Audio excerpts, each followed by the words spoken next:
बिस्मिल्लाहिर्रहमानिर्रहीम अस्सलाम वालेकुम, hope you all are good. हम पढ़ रहे थे मैथ्स का चैप्टर सेट्स एंड रिलेशंस और आज की वीडियो में हम सॉल्व करेंगे एक्सरसाइज 3.2 के लास्ट 4 क्वेश्चंस 11, 12, 13 एंड 14।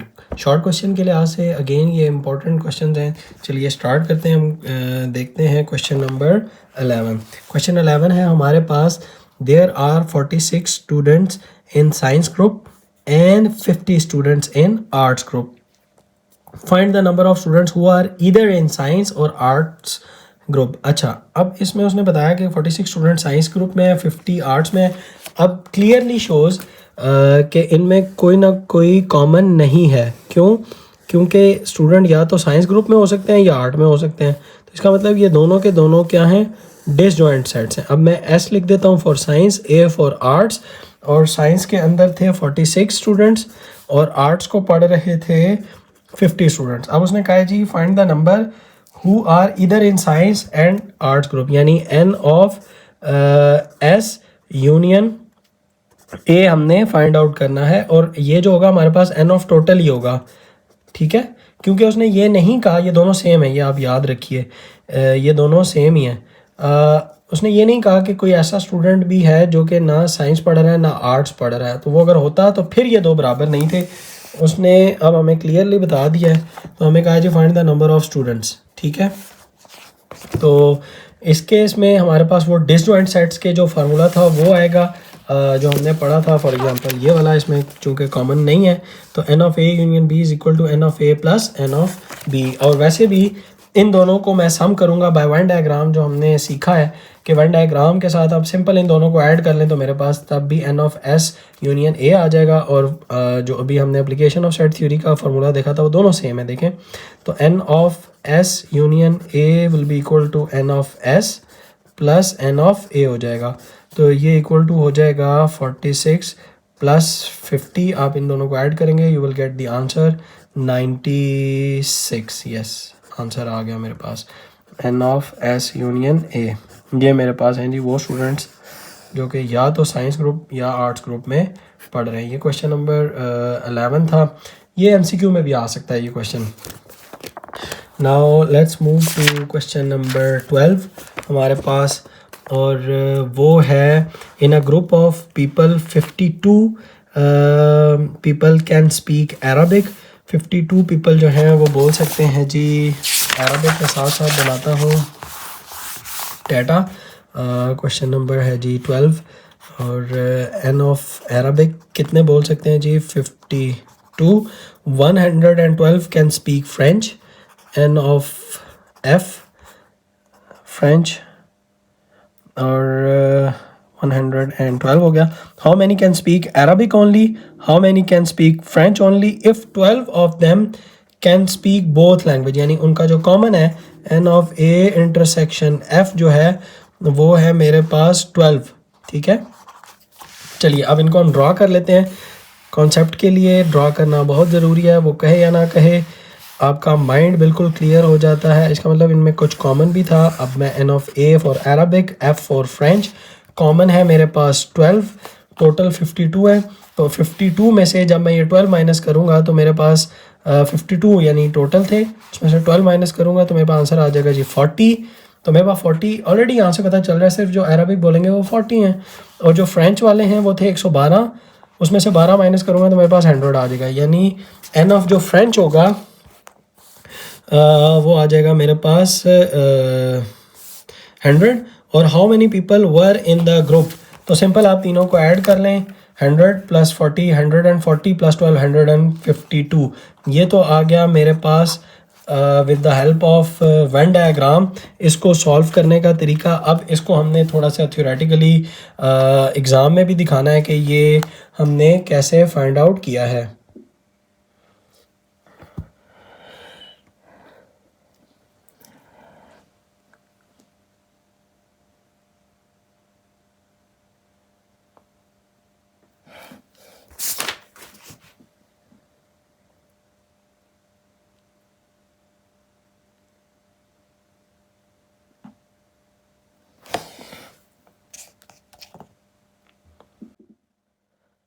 अब आप वीडियो को पॉज कीजिए और क्वेश्चन नंबर 12 को और 13 ये ऑलमोस्ट सेम है, शॉर्ट क्वेश्चन के लिए आज से इंपॉर्टेंट है, आपको फिर बता दूं। इन दोनों को खुद कीजिए, मैं भी वीडियो को पॉज करता हूँ, आप इन दोनों क्वेश्चंस को सॉल्व कीजिए, मैं भी सॉल्व करके फिर आपको डायरेक्टली ये क्वेश्चन एक्सप्लेन कर देता हूँ, ताकि हमारी वीडियो ज़्यादा लंबी भी ना हो और आपकी भी अपनी ड्रिल हो जाए और आपको भी अपने ऊपर कॉन्फिडेंस आ जाए कि yes you can do it. और उसके बाद क्वेश्चन नंबर 14 जो सा है वो मैं आपको ख़ुद करवाऊँगा, वो इम्पॉर्टेंट शॉर्ट क्वेश्चन है। चलिए आप इसको सॉल्व कीजिए, मैं वीडियो को पॉज करता हूँ और आपको दिखाता हूँ, कीजिए। ओके, होप कि आपने ये दोनों क्वेश्चंस कर लिए होंगे, मैंने भी आपके लिए ये क्वेश्चन सॉल्व कर लिए हैं। अब मैं आपको सिर्फ दिखा देता हूँ कि ये मैंने कैसे सॉल्व किए हैं। आप भी मेरे साथ अपना आंसर्स मैच कर लीजिए। एन ऑफ ए ओनली, यानी एन ऑफ जो ए ओनली वो ये वाला पार्ट है, ये जो ये मैंने लिखा हुआ है ये ए ओनली क्या होगा, एन ऑफ ए में से, यानी ये पूरे एन ऑफ ए में से आप ये जो कॉमन था n of A intersection F, A intersection F को आप माइनस कर दें तो एन ऑफ ए ओनली क्या हो जाएगा, n of A minus n of A intersection F, यानी ए में से इस कॉमन को माइनस करेंगे जो कॉमन रीजन, तो मेरे पास ये वाला पोर्शन आ जाएगा, वो हमने ऑलरेडी निकाला हुआ था पहले ही वन डायग्राम के थ्रू 40, तो ये मेरे पास एन ऑफ ए 52 था और कॉमन थे मेरे पास 12, मैंने ये वैल्यूज़ पुट की तो मेरे पास 40 आंसर आ गया जो कि सेम है। अच्छा, दूसरा था मेरे पास एन ऑफ एफ ओनली करना है। एन ऑफ एफ का मतलब ये है कि ये पूरा एफ, यानी एफ ओनली ये पार्ट, यानी ये जहाँ मैं पेन फेर रहा हूँ और ये पूरा एफ है मेरे पास, इस पूरे एफ में से आप ये कॉमन रीजन माइनस कर दें, यानी एन ऑफ एफ में से N of intersection F common region minus करेंगे, you will get F only this part. तो एन ऑफ एफ था 112, एन ऑफ इंटरसेक्शन था 12, उन दोनों की वैल्यूज़ को लिखा, मेरे पास आंसर आ गया 100, यानी कि 100 जो है वो फ्रेंच बोल सकेंगे। लास्ट था मेरे पास N of A union F, यानी वो जो अरबिक और फ्रेंच दोनों बोल सकते हैं, और उसने कहा था क्वेश्चन नंबर 12 के अंदर how many people were in the group, यानी जो ग्रुप थे वो ऑब्वियसली टोटल और जो n of A union F है वो सेम ही होगा, क्योंकि वो कुछ कोई ऐसा नहीं था कि जो ग्रुप में हो लेकिन कोई ना सीख रहा हो तो वो यहाँ पे आता, लेकिन वो कोई भी नहीं था, इसका मतलब जो एन ऑफ टोटल है वो N of A union F ही होगा। तो उसका फार्मूला अगेन हमारे पास सेट थ्योरी का पहला वाला, n of A plus N of F minus n of A intersection F करेंगे तो मेरे पास आ जाएगा 52 n of A, n of F 12, n of A intersection F 112, sorry, n of intersection F is 12। इनको आप सब्ट्रैक्ट करें, मैं भी आपके लिए सब्ट्रैक्ट कर देता हूँ फिर से, 52 प्लस 112 माइनस 12, तो मेरे पास आंसर आ जाएगा 152। तो ये हमने पहले भी निकाला हुआ था 152, और यहाँ से भी मेरे पास आ गया n of A union F is equal to 152। ठीक है, क्वेश्चन नंबर 13 भी उन बच्चों के लिए जो टैली करना चाहते हैं वो देख लें, और क्वेश्चन देख लेते हैं हमारे पास क्या था। क्वेश्चन था हमारे पास, in a high school 360 students like reading story books, तो जो 360 स्टूडेंट्स हैं जो कि रीडिंग करना जिनको पसंद है, 170 है जिनको प्रैक्टिकल एक्टिविटीज़ पसंद हैं, 150 है जिनको दोनों पसंद हैं। अच्छा, अब मैंने ये डाटा लिख दिया, जिनको रीडिंग पसंद थी 360, जिनको प्रैक्टिकल पसंद थे 170, और जिनको दोनों पसंद थे यानी common region n of R intersection P 150 कर दिया मैंने। अच्छा, अब वेन डायग्राम बनानी थी, ऑब्वियसली ओवरलैपिंग सेट्स हैं क्योंकि ये हमें 150 गिवन है, तो 150 हमने सबसे पहले लिख दिया। अब ये 210 कैसे किया, हमारे पास एन ऑफ आर 360 था, यानी ये पूरा आर था, उसमें से मैं अगर ये माइनस कर दूं तो मेरे पास 210 आ जाएगा। फॉर एग्जांपल 360 माइनस 150, 210, तो ये मेरे पास वन डायग्राम पे यहाँ पे आपने 210 लिख देना है। अब 100 पी एन ऑफ पी, यानी प्रैक्टिकल जो कर रहे थे वो ये टोटल थे, वो थे 170, 170, उसमें से जो कॉमन थे 150, तो 170 माइनस 150 करूँगा तो मेरे पास 20 आ जाएगा, वो 20 मैंने यहाँ पे मेंशन कर दिया। लास्ट में उसने पूछा था the total number of students in the school, again number of total students और आर यूनियन पी दोनों सेम ही हैं, क्योंकि कोई भी स्टूडेंट ऐसा नहीं है इसने मेंशन किया हुआ क्वेश्चन के अंदर जो कि ना ही जिसको रीडिंग बुक्स पसंद हो, ना ही उसको प्रैक्टिकल एक्टिविटी पसंद हो। कोई भी ऐसा नहीं है, यानी सबको या तो रीडिंग बुक्स पसंद है या वो प्रैक्टिकल एक्टिविटी कर रहे हैं। तो इसका मतलब जो मेरे पास एन ऑफ टी होगा वो N of R union P होगा। वो 380 कैसे निकला? आप इस वेन डायग्राम के थ्रू 210 150 20 करेंगे तो मेरे पास आंसर आ जाएगा 210 प्लस 150 प्लस 20, तो आई विल हैव आंसर 380। मेरे पास आंसर आ गया है 380। ये मैंने यहाँ लिख दिया है। अब इसको हमने सॉल्व करना था थियोरेटिकली कि ये एग्ज़ाम में अब हमने इसको कैसे दिखाना है। अब उसने हमसे क्वेश्चन भी पूछे हुए थे, the number of students who like reading story books only, यानी ये part reading story books only, यानी ये वाला पार्ट, और जिनको प्रैक्टिकल एक्टिविटीज़ पसंद है सिर्फ ओनली सेकंड पार्ट में, यानी ये वाला पार्ट जहाँ जहाँ मैं पेन फेर रहा हूँ। और तीसरा था the number of students in the school के अंदर नंबर ऑफ स्टूडेंट्स कितने हैं। सिंपल, आप क्या कीजिए, एन ऑफ आर ओनली, यानी आर में से N of R minus n of R intersection P, बिल्कुल प्रीवियस क्वेश्चन की तरह एन ऑफ आर में से N of R intersection P 360 minus 150 करें 210 आ जाएगा। एन ऑफ पी ओनली देखना होगा तो वो अगेन एन ऑफ पी में से N of R intersection P minus कर देंगे। ये देखिए, तो N of P minus R intersection P 170 minus 150 करेंगे 20 आंसर आ गया मेरे पास, जिन बच्चों को सिर्फ और सिर्फ प्रैक्टिकल एक्टिविटी पसंद है। फिर है मेरे पास टोटल नंबर ऑफ स्टूडेंट्स निकालने थे इन अ स्कूल, वो भी मैंने निकाल लिया। एन ऑफ आर पहला वाला formula, n of P minus n of R intersection P, मैंने आपको इन तीनों का सम करके दिखाया था, वो भी 380 आया था। अब देखते हैं कि क्या इस फार्मूले से भी सेम आता है। तो 360 प्लस 170 और कॉमन 150, आप इसको चेक कर लीजिए। 360 प्लस 170 माइनस 150 380 आंसर आ रहा है। मतलब हमारा आंसर सेम है और ठीक आंसर है। Question number 4 is important, very important short question के लिहाज से, और मैंने इसका ऑलरेडी डाटा बनाया हुआ है और मैं आपके लिए ये क्वेश्चन पढ़ता हूँ और इसको फिर फिल करूँगा आपके साथ। और मैंने इसलिए बना दिया ताकि ये वीडियोस अब ज़्यादा लंबी ना हो और हम इसको क्विकली कम टाइम के अंदर ज़रा देख सकें। अच्छा, मेरे पास था सबसे पहले मैं आपके साथ साथ इसको रखता हूँ, वो है जी in a survey of 60 people, यानी टोटल जो स्टूडेंट्स हैं वो हैं जी 60, ठीक है।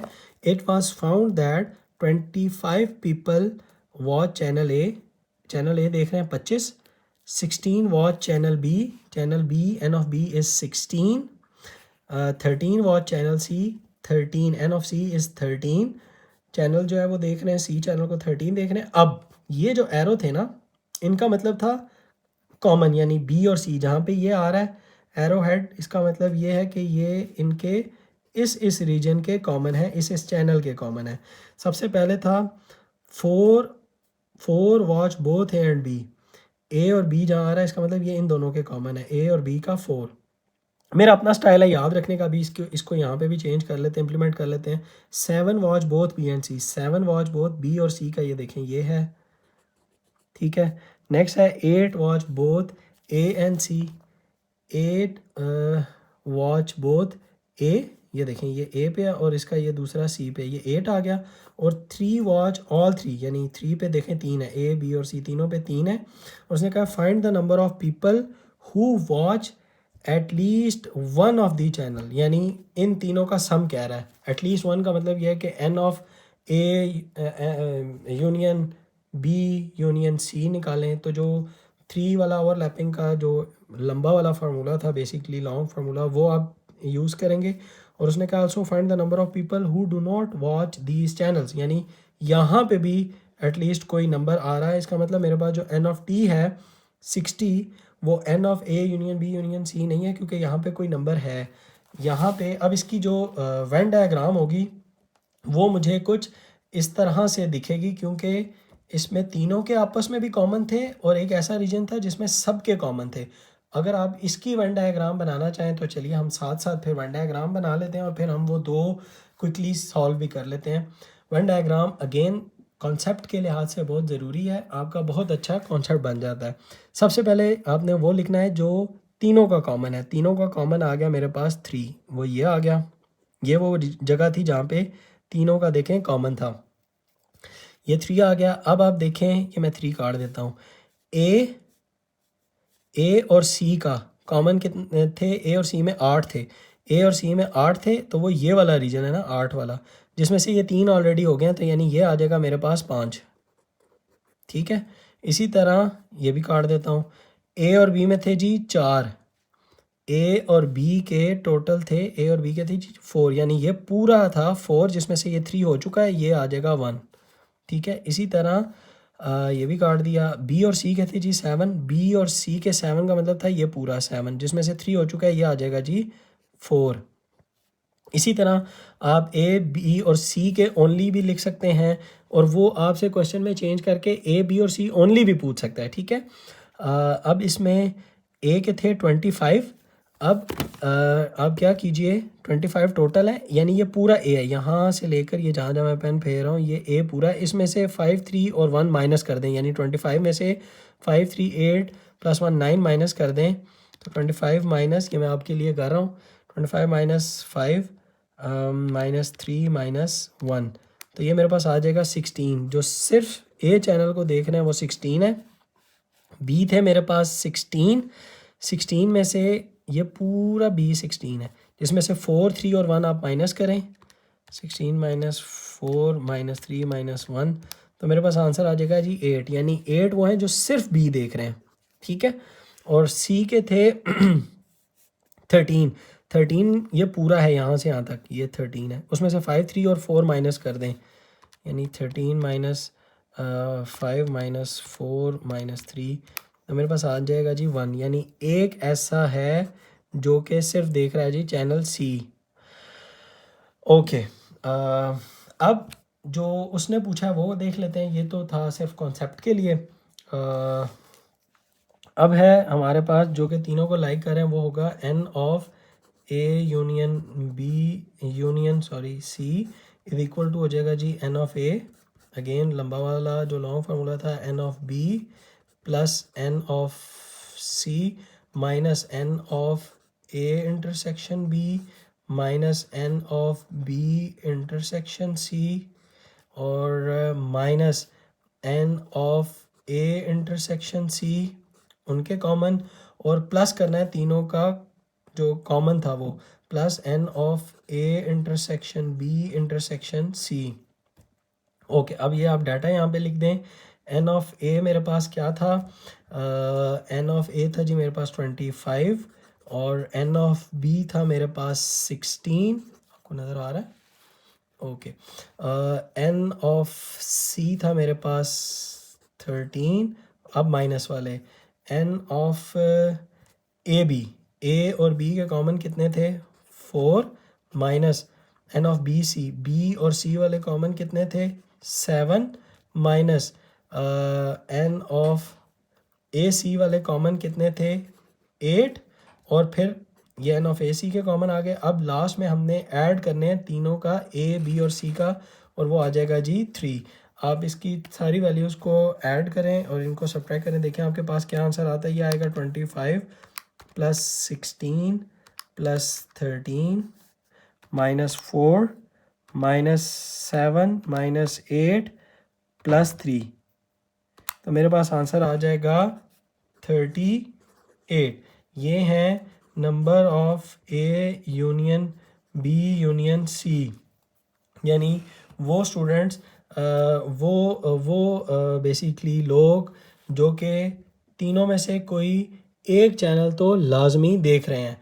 अब टोटल थे 60, तो ऑब्वियसली इसका मतलब ये हुआ कि 60 में से 38 आप माइनस करेंगे तो आपको वो मिल जाएंगे जो कि कोई भी नहीं देख रहे, वो होंगे जी ऑब्वियसली 22, वो यहाँ पे आएगा।